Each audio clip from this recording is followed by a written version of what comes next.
오늘은 열왕기하 9장의 말씀을 묵상합니다. 열왕기하 9장에서는 이세벨의 최후를 다루고 있습니다. 요람을 죽임으로써 아합 왕가에 대한 하나님의 심판을 시행하기 시작한 예후는 드디어 북이스라엘의 바알과 아세라 숭배를 만연시킨 장본인이라고 할 수 있는 이세벨을 처단합니다.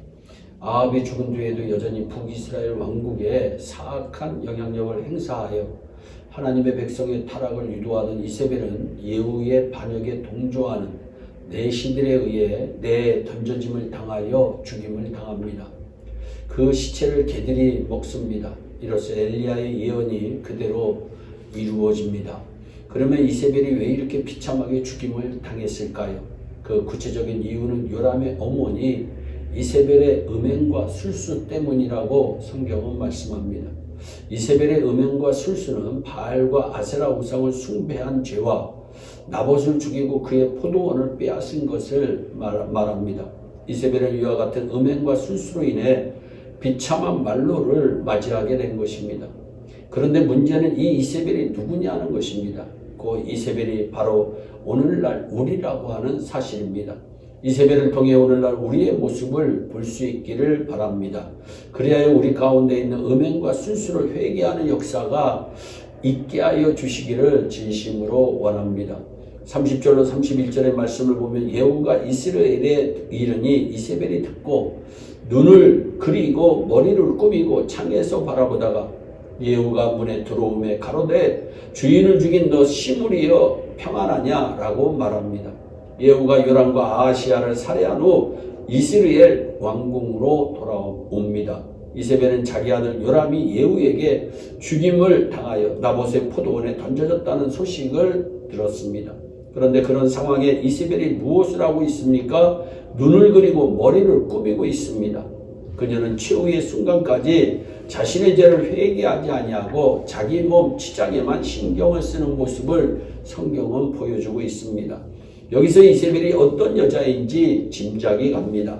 그녀는 죽는 순간에도 자신의 자존심을 지키는 여인이었습니다. 이런 모습이 우상 숭배자의 음행과 술수의 전형적인 모습입니다. 에레미야서 4장 30절 멸망을 당한 자여 네가 어떻게 하려느냐?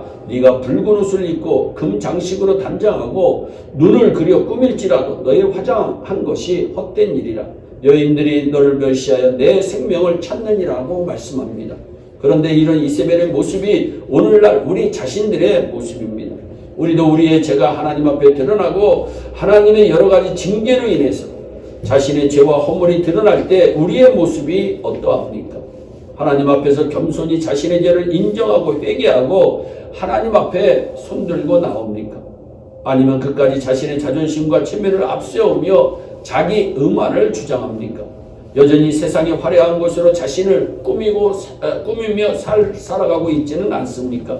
우리는 이세벨의 모습을 통해서 우리 자신들의 모습을 볼 수 있어야 합니다.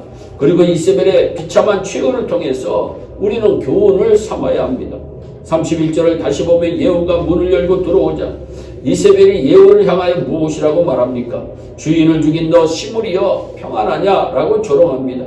이것은 예후가 시므리처럼 주인을 반역한 자라고 멸시하는 것입니다. 그런데 열왕기상 16장을 다시 보면 시므리가 죽을 때에 이스라엘 백성들이 둘로 나누어져서 절반은 디브니를 왕으로 세우려고 하고 절반은 오므리를 왕으로 세우려고 합니다. 그런데 결국 오므리를 쫓은 백성이 승리를 합니다. 그리하여 오므리가 이스라엘의 왕이 됩니다. 이 오므리가 유다왕 아사 제31년에 이스라엘 왕이 되어 12년을 왕위에 있었습니다. 그리고 그가 디르사에서 6년을 치리합니다. 그런데 이 오므리가 바로 이세벨의 시아버지입니다. 그리고 오므리의 아들이 아합입니다. 아합은 이세벨의 남편입니다. 이세벨은 아합이 죽은 후 그의 아들 아하시야와 손자 요람까지 첩정을 합니다. 이런 그녀가 예후에 의해 죽임을 당하고 개들의 밥이 되고 맙니다.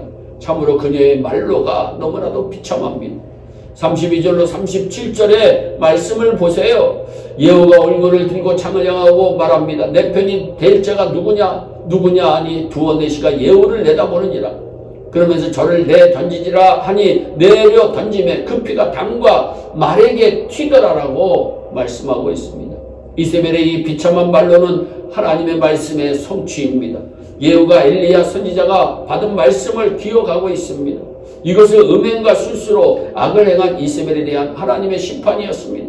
이세벨의 심판은 하나님의 최후의 심판에 대한 예표입니다. 하나님께서는 반드시 세상의 모든 불의하고 악한 세력을 남김없이 심판하십니다. 성령 하나님께서 우리에게 은혜를 베풀어 주셔서 우리가 이세벨임을 알게 하시고 우리 속에 있는 음행과 술수를 회개케 하여 주시기를 원합니다.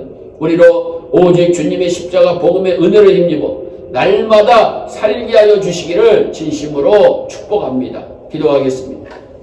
사랑의 하나님 아버지, 한때 잘 나갔던 이세벨이 비참한 말로를 경험합니다.